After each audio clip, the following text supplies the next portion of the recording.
I'm Tim, And I'm Doug. and we're from Chocolate Covered Games. And for our July 2021 monthly melt, little mini episode of crowdfunding. Yeah. I drew a blank there for that. Crowdfunding. Elaborate pre-order, Yes. I think is what it should be called. Yes. But for crowdfunding, we each have 3 games that we felt at least deserve you to take a look at. Yep. Though two of mine will have been completed by the time you see this. Hopefully you took a look at them beforehand.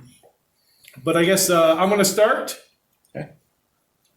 And so my first project actually finished on July 29th, and it's called Ice Flows and Foes. Okay. It's a game from Keep Exploring Games. And their big game that they've done in the past is Sleeping Gods, Okay. which is a really popular game. Yeah, people enjoy it. I know the box cover has the boat with the shark, dragon, Monster, whatever, like an monster abyss coming up. monster, Yeah. That's all I know is the box cover. But I know a lot of people do like that game. So Ice Flows and Foes is a game for 2 to 6 players where you push the hunters and fishing boats off the board, but not the animals.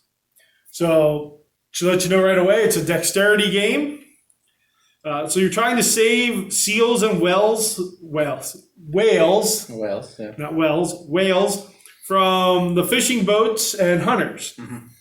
And you slide these there's a round board, and you take these pieces they're different shapes, I believe, and they look like little icebergs. And you slide the ice flows onto the board, aiming to get the fishing boats and hunters to fall off the board. And you want to be careful not to push the seals and whales off the board because ice flow movements are unpredictable. Again, they're all different shapes. So when you push that one piece on, it's almost like a coin pusher game. Yeah. When you drop the coin in the coin pusher and you don't know how those coins are going to push out. When you push your piece on, you don't know how really all the other ice pieces and boat pieces will move and fall off the board. So on your turn, you're going to take 3 pieces of ice flow, and one at a time, you push it in a straight line until 100% of it is on the board. If any fishing boats or hunters fall off, you keep them as a trophy. Collect 5 to win. Pushing animals off the board will end your turn prematurely. So again, you're trying to push off hunters and whales. And when you collect 5 of those, you win the game. I think it looks really neat. I think coin pushers are pretty cool. Yeah. I never win. When I saw this game, it reminded me of a Kickstarter that was on last year, I believe. I believe it was called Kumo, where it was insects. And you were like a rhino beetle or this kind of bug. And it was a round board, and you had special leaves that your insects were on. You pushed them onto the board, and you try to knock the other ones off. When I first saw this, so it has that same kind of feel, I think. It did fairly well that game, so This game has a fair shot, I think. Yeah, I know it funded, and again, being the follow-up to Sleeping Gods, I hope it does well. I really hope I get a chance to play this. I think it looks really cool. So that is my first crowdsourced game, and it was on Kickstarter. Yeah. And again, it ended July 29th, so I hope you took a look at it. Okay, and then for my game, all my games are on Kickstarter. I didn't look anywhere else this time. But my first one is Orzo, O-R-O-S. It's on until August 12th. It's a 1 to 4 player game. Prices vary between $50 for standard and $75 for deluxe. The main difference between deluxe and standard is deluxe gives you game trays, it gives you some more tiles, upgrade pieces. This is a worker placement, tile shifting, area development game where everybody has their own player board, and they share a board in the middle. And you build the game board in the middle by pushing land tiles onto it. And it's one of those things where, once you're pushing, your land doesn't stop until it hits something. Okay. And then when it hits something, if it's a higher number, it builds on top. You're making mountains and whatnot. Then you have people that you're moving on this island that's, forming to try to build higher temples than everybody. And, so as the game goes on, the more land that you've created, the more options you have. And the more people that you have on this island, you unlock more powers. So it's a game that really changes every turn what you can do, how much you can do. It's a very unique thing where you're not getting the same board every time on how you play, because you could have all mountains forming in the middle if everybody just keeps setting their pieces in the middle. Okay. You can cut the island in half, or you can have a very wide island. So every playthrough is different. The pieces on it, even on the standard, look very phenomenal. I think the meeples are screen printed, if I recall right. Vibrant colors, nice size tiles. The tiles are double-sided, I believe. Just a very unique game, because you don't see many tile-pushing games. You see a lot of tile-laying games out there. And this has a little jigsaw-ness to it, where you're trying to figure out, okay, if I hit this, it's going to push these two up. And, eventually you're going to have where you don't have any moves that you like. Okay. So it's is it sort of like those old games with the numbers and you're moving it this way and this way? And... Yeah, like all your tiles will have numbers on it, like 1 through I think 6, and then the 7th is an M. Do you know what I'm talking about? That little, like, where the numbers are in the little tray. And you go back and forth? No, where you slide the number you're trying to get them in order. No, not really. This is more like those games you can play on your phone now, where it's like, oh, you have these two things that match, and you push that one into it and it becomes something else. Okay. And then you push this into something and it becomes something else. It's like that mechanic, but into a board game. Okay. Where you're sliding things to make other things. All right. Which is as good as I can explain it. But yeah, it's just a very unique mechanic for board game that you don't see too often. I mean, there's a lot of board games where you build the board as you go. Yeah. But to have one where, you're building it is based on what you have left to use and who's already on the island. Okay. So that's my first pick this month is Orzo, O-R-O-S. I do not know who it's by. I never write that down. Yeah, but you don't prepare as much as I do. Well, they'll look it up.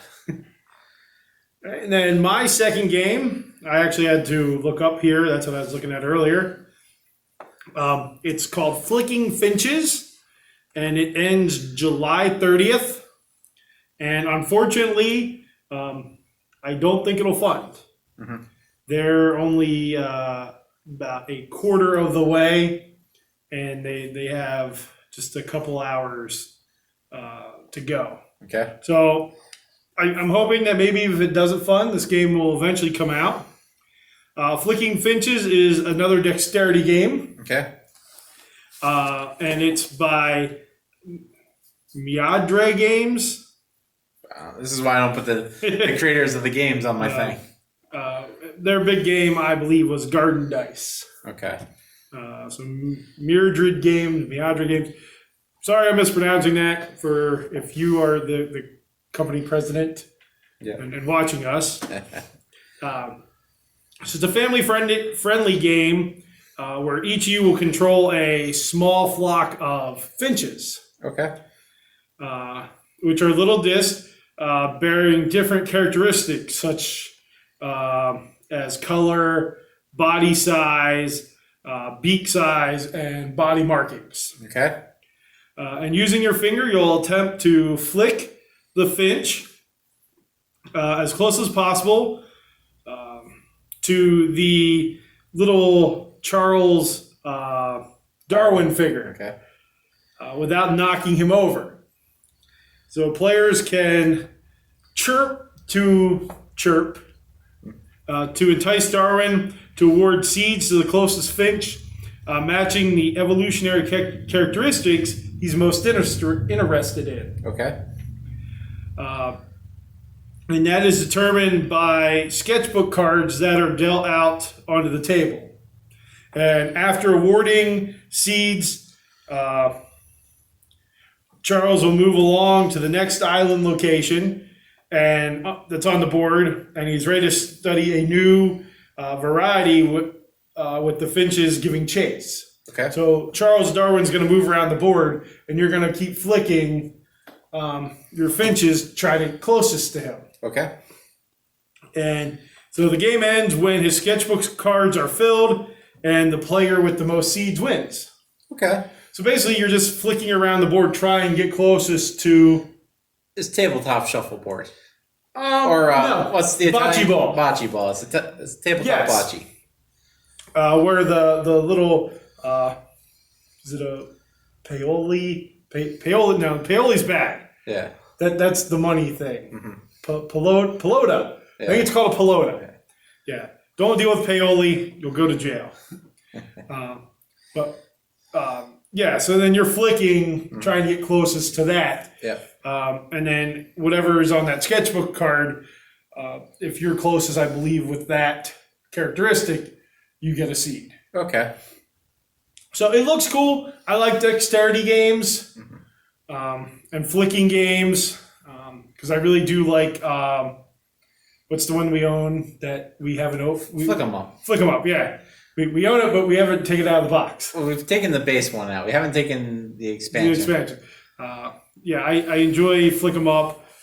So, unfortunately, like I said, it's probably not going to fund, but I do hope maybe in some way it will come out at some point. All right. So my second game for this month is Animal Adventures: The Faraway Saga. I believe this is made by 5E or E5. I know it's that letter and number. I don't know which order. I should feel bad because they're really big into RPGs, and that's what this is. It's an RPG, something a little different than a board game. Board game adjacent. Yeah. And it ends today, July 30th. And this new campaign introduces 11 new playable animal types, species you can play. Animal, human hybrid kind of things. You know. See, I really thought you were going to pick as one of your ones the little the miniatures for like the fantasy football game that were, what were they? I forget what it was. They were animals. Yeah. There you go. Were they sheep or pigs or I think goats I think they were sheep. But I forget what they were. I thought you were going to pick that. But anyways, you're talking about animals. Well, it's like the anthropomorphic animals that you have in movies. Some of the new ones they've had are an otter, a red panda, koala, goat, alpaca. I think one of them is an octopus in like a wheelbarrow to get around. And because it makes sense. Yeah. The price ranges anywhere you can back it from $7, where you just get the digital book, Okay. all the way to $87, which is the all-in, which gets you the books, the minis. I think that's it for the all-in. Then you can add add-ons like a GM screen, additional subsidized or additional extra books that are in the series. But I love RPGs. I don't play enough of them in real life just because I don't get around, and the world hasn't had many groups around. Something I want to get into. I think this would have been a fun one to do with kids or even adults, because it's sometimes fun to play like just a random animal that's humanoid, and that's Animal Adventures: The Faraway Saga. It did fun because it had they're the company that made it. I told you 5E or E5 is really big in the RPG world. So I played 2 weeks of Pathfinder. Yeah, about. That's the only RPG I've done. There is one RPG I really want to play, and it's the one that's based in the 70s. I showed you that one time. It's called 1976 or... No, you've played another RPG. Fiasco is technically in that realm. Yeah, okay. It's like a one-off RPG. I enjoyed that. Yeah. That was a lot of fun. I didn't know that was considered an RPG. Yeah, it's just... I figured it was just like a storytelling game. Well, that's what RPGs are storytelling games. I guess, yeah. That's Animal Adventures: The Faraway Saga. That ended today. That we made the video. Yeah. So my third game comes from Zeroic Games, I believe is how you pronounce it.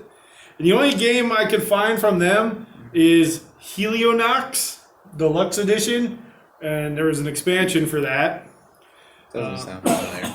Yeah, I don't know that game. This game ends on August 14th, Okay. and it's called Thunder Rolls. Okay. It's not a board game based on the Garth Brooks song. Or the movie? I didn't know there was a movie. Oh, that's Days of Thunder. Yeah, There might be a movie. There has to be a movie called Thunder Rolls by now. maybe. But I thought of the Garth Brooks song. But this is actually a fast-paced dice placement stock car racing game for 1 to 8 players. And it's from Richard Launius, Okay. who does Arkham Horror, Fate of the Elder Gods, and a ton more. A lot of horror stuff. No, because Defenders of the Realm is one of his. Freedom 5. I was really hoping that this was going to be like a horror racing game. Well, to you, any racing thing is horror. It is. And even though you loved when you went to the NASCAR race at Pocono. Our dad and I hated when we were forced to go to Pocono. Nothing but ear damage and skin cancer was awaiting us there. That's not what I heard. Well, we couldn't hear anything due to this forced hearing damage. Well, you're going to a NASCAR race. You'd think you'd wear earplugs. I don't watch it. That's Could have bought them there. I wasn't gonna pay $30 for earplugs. So anyways, you don't need earplugs to play this game unless you're playing with Tim. So player interaction is a big part of this dice rolling, action selection, and speed fest, as they call it. So whether you're battling for priority position on the action spaces, in the rolling phase, or weaving through traffic in the thunder phase, creating havoc in your wake, Fast and Furious fun is guaranteed. That's straight from them. Okay. So in watching it, I thought it looked fun. It plays over 2 stages, which is the rolling phase and the thunder phase. So in the rolling phase, you roll your dice, make dice sets of matching numbers, place sets on the action spaces to gain maneuvers, movement, and thunder cards. So you roll your dice, and then you take your turn placing dice till everyone's placed all their dice. And then the players who end the phase in the priority position gain thunder cards. They give you like a boost. And then the thunder phase, you program your thunder cards to gain speed and perform maneuvers. Thunder cards are what move you. Okay. Yeah, I know I had it in my notes. So in the thunder phase, players use the cards, like I said, to program and move your car. Regardless of the player count, Thunder Rolls always has 6 to 8 competing cars. Okay. These extra cars are controlled by non-player driver cards. Non-player action cards give each race a full field of competition no matter what. So I liked Rallyman GT, but it was just the 2 of us. Yeah. I think if there would have been more on there, it would have changed some of the game. Yeah. But I really do like Rallyman. We need to play that with some more people. They say that this system is designed for the stock car enthusiast. Okay. Because apparently Richard Launius is a stock car enthusiast. It offers to feel the bump and grind of NASCAR racing on the tabletop. And I know that the board is double-sided. Okay. One side's a short track, and I believe the other side's sort of more like a road course. Okay. But it says it plays in 20 minutes, and the road course side takes a little longer. It combines the true stock car racing actions with unique dice placement bidding system. Keep the race moving.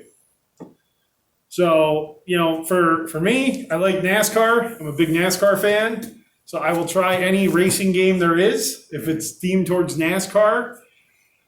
It looked cool. I know you didn't like, what's the one we played that you didn't like? Thunder Valley? No, it's not Thunder Valley. What's it called? Is it automobiles? No. It's the GMT one. Yeah, I think that's called Thunder Valley. Something like that. I'm drawing a blank on it. You didn't like that one? No. You were happy that we drew 2 rain cards in a row and the race was Over. over. And the part of that just might have been the people we were playing with. Nah, it still was not fun.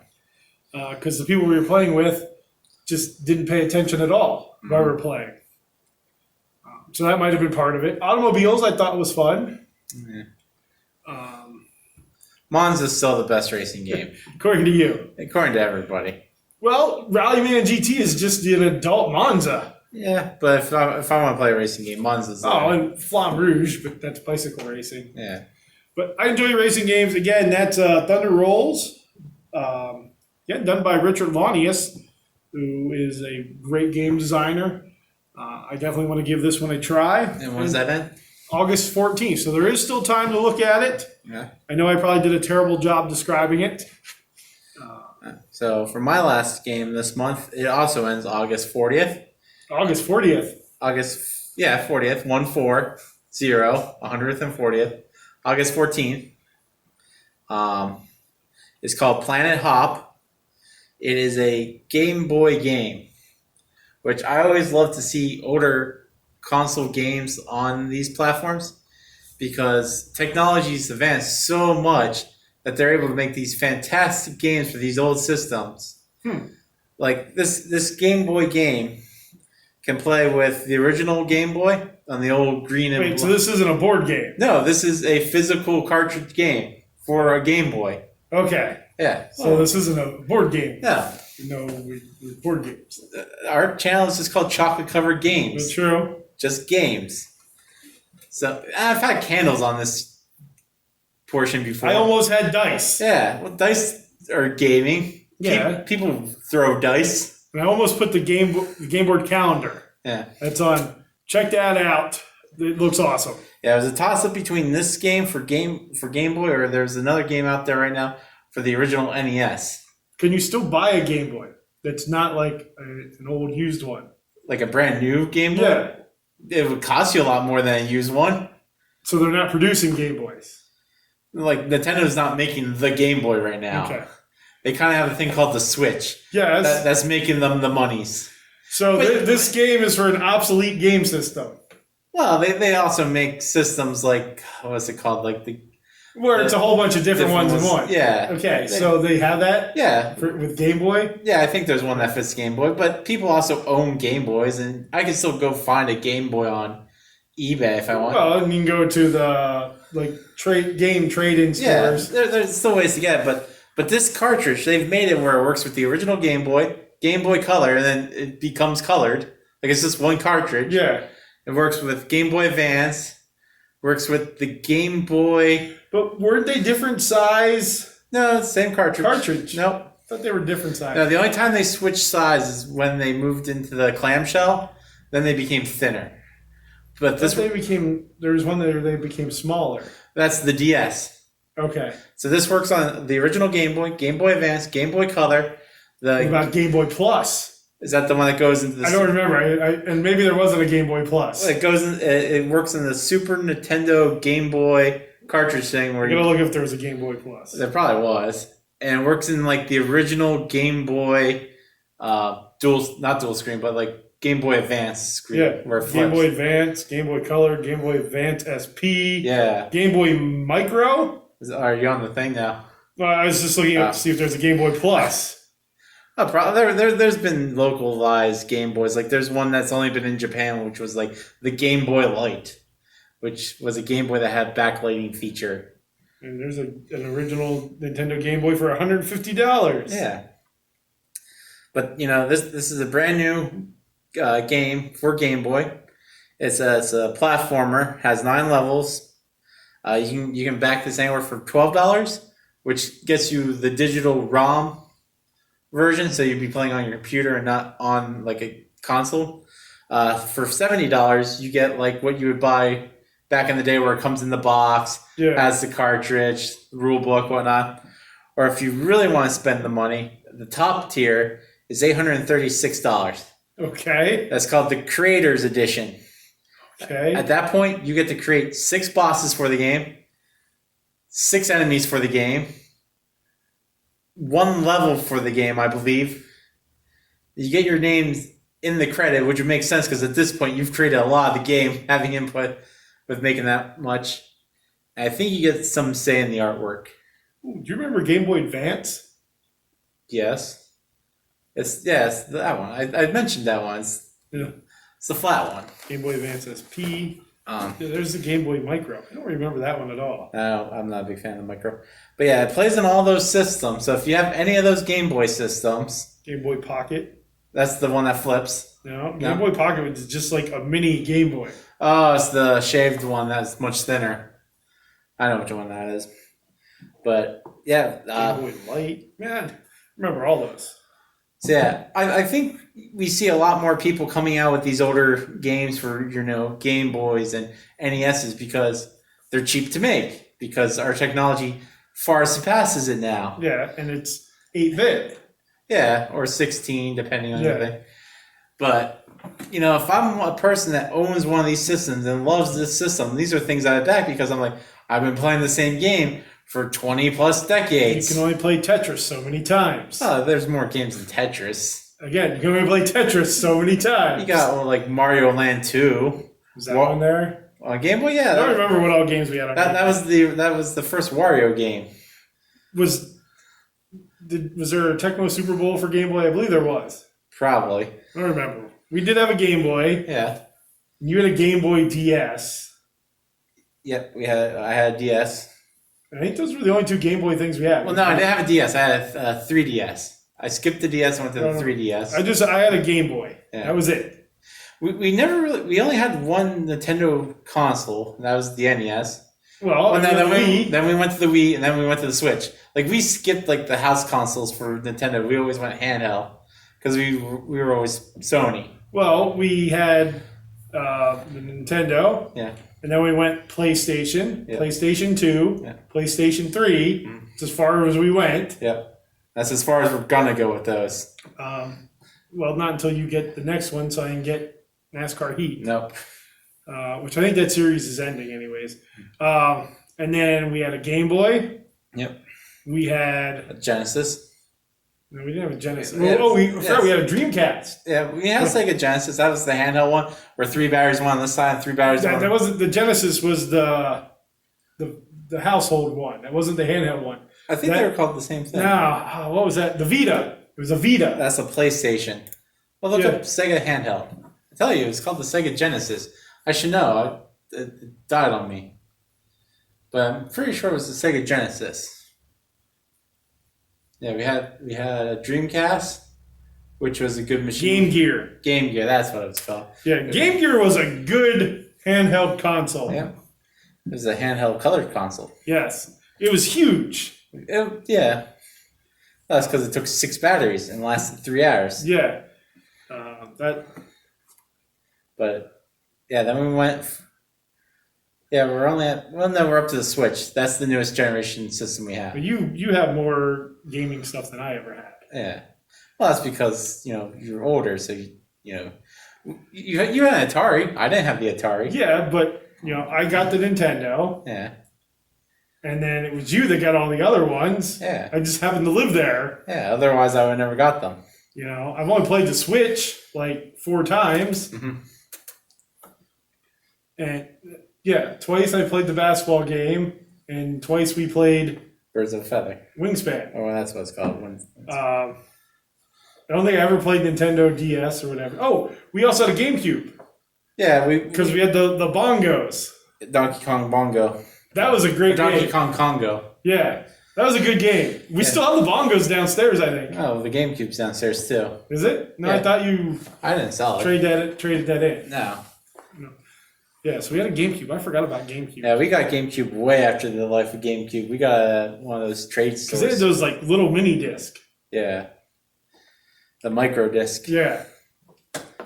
But I've got way off topic on mine. Once again, my third pick this month is Planet Hop. You play as a bunny, hopping from planet to planet. So let us know what games you're looking at, crowdfunding wise. I know that there are some really big games coming to GameFound. That's what it's called, GameFound. If you're in Europe and you're ordering the new Masters of the Universe game on GameFound, because it's European only. Okay. Let us know. And when you get it, let us know how it is. I was a big Masters of the Universe fan. Excited for the CMON one that's coming out. Though I probably won't back it at the full. Not the full $500. Whatever the top thing's going to be.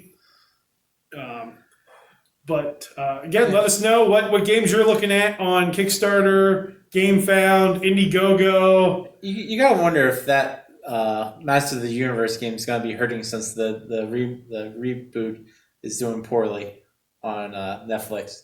Wait, is it out already on Netflix? Yeah, it came out last week. How am I not watching it already? Everybody says it's bad. It's really weird. People were so excited for it. They're like, well, this isn't what we wanted. I'm just happy that there's Masters of the Universe. Or if you're backing, I know it's not coming to any of the crowdfunding sources, but I did see that the pre-order is out for the G.I. Joe deck builder I didn't see from Renegade. If you're backing that, put that in the comments. Well, you're not backing it, you're pre-ordering it. Which is what all these are. Pretty much. Nothing's backed. It's all it's fancy pre-order. But again, hit us up in the comments, subscribe, like, give us a thumbs up, hit the bell. Yeah. Check us out on Instagram. Yes, we have an Instagram. Tim will At Chocolate keep that Cover up. Games. Yep, Tim will keep that updated. Make sure to catch the whole monthly melt, which I'm going to put into one big video if you don't want to watch the individuals and you just want to have us in the background. For like 3 hours. Well, a lot of people do that, like Jim Cornette. He releases everything in segments that you can listen to. Or I wait until it comes down like the 4-hour block and I just have it in the background. Yeah. So we don't curse as much as he does. Or we at least don't try. But again, like, subscribe, check us out on Instagram. We thank you for watching. As always, goodbye.